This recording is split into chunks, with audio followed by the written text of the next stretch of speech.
For today's video mga ka-DIY, panibagong table skirting design ideas. Ito ay diamond scallop yung design natin. So unang-una gagawa lang tayo dito ng pa-zigzag na knife pleats or running knife pleats. So ang gagawin lang natin dito ay magme-measure lang tayo ng mga 6 inches. So tansyado ko na kasi, tinatansya ko na lang kung gaano kahaba yung 6 inches. Ayan. Then yung pabalik naman natin ay 2 inches lamang para makatipid tayo sa ating tablecloth. Ayan. Kung hindi nyo naman matansya, so pwede kayong gumamit ng roller para masakto yung measure nyo. Ang kinaganahan dito sa knife pleats na to, yung pa-zigzag o pa-running knife pleats ay mabilisang gawa. So mabilis mo siya magawa, hindi ka nagagawa ng mga single pleats. Ito yung pangalawang paraan kung paano gumawa ng knife pleats. Next natin gagawin ay magma-marking na tayo sa center ng ating table para sa ating diamonds. Ito yung ating center of the table. Ayan. So maglalagay na tayo ng mga markings. Isang marking sa center at 5 marking papuntang left at 5 marking din papuntang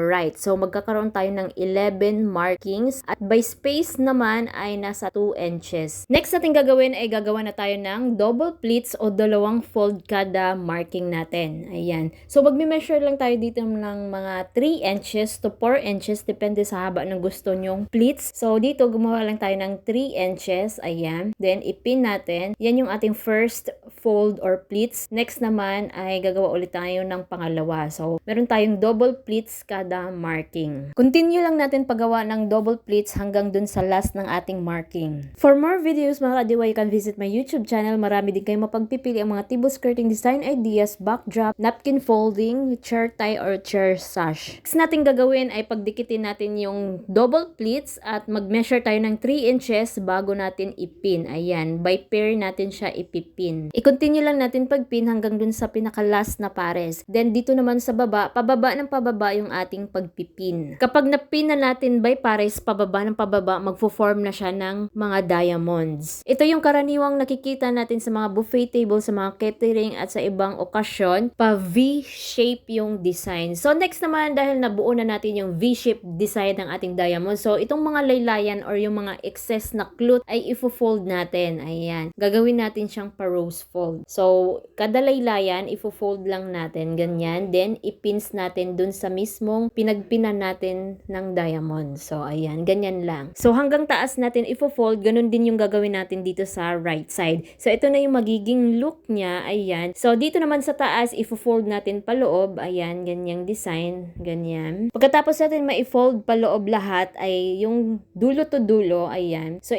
hatakin lang natin sa gilid. Ayan. Then lagyan natin ng pins para mas bumuka yung ating diamonds. Para mas gumanda tingnan yung ating mga diamonds. Ganun din dito sa right side para pumantay yung buka ng ating mga diamonds. Next naman yung mga excess cloth natin, itatago lang natin sa likod ng ating V-shaped diamond. Ipin nyo lang doon. Next naman, dito naman tayo sa center ng ating table dahil gagawa tayo ng scallop. Ayan, naglagay na tayo ng thumbtacks. Then maglalagay na rin tayo ng panali na gamit ay tire wire. Ayan. So yung cloth natin ay hatiin lang natin sa gitna para pumantay siya paggawa natin ng scallop. Dahil sa center tayo magsisimula. Ibubuka na natin yung cloth natin sa center. Ayan. Yung gamit nating cloth dito ay 60 inches width. Hindi siya hati. Buong cloth siya 60 inches width. Then itatali na natin siya sa center. Ayan. Yung sobrang tire wire natin, itatago lang din natin dun sa cloth natin. Ang next natin gagawin dito ay maglalagay ulit tayo ng thumbtacks dun sa dulo ng ating table dito sa left side. Dahil sa left side tayo mag-start. Ayan. Maglalagay tayo dyan. Lagyan din natin ng panali dahil dyan natin itatali yung cloth natin. Paggawa natin ng scallop. Simula sa center papuntang left side. Ayan. Next, ayusin mo lang yung mga pleatses niya. So, ito na yung magiging look niya sa left side. So, ganun din yung gagawin natin dito sa right side. At ito na yung magiging final look ng ating diamond scallop. Ayan. Perfect din yung color combination niya. Ayan. Perfect na perfect to sa kahit anong okasyon. Hindi lang for christening. Pwede rin sa birthday, wedding, anniversaries, engagement, bridal shower, or gender reveal. Pwede rin sa church. Depende sa inyo. Palitan nyo lang yung color combination kung ano yung color motif ng inyong okasyon. I-comment nyo lang ang inyong katanungan at request. Huwag kalimutan mag-like, subscribe at i-hit ang notification bell para lagi kayong updated at paki-follow na rin yung ating Facebook page at paki-share na rin itong ating video para mas maraming makanood, matuto at magkaroon ng idea sa ating mga tinuturo. Maraming salamat, ingat, and God bless everyone. See you on next upload.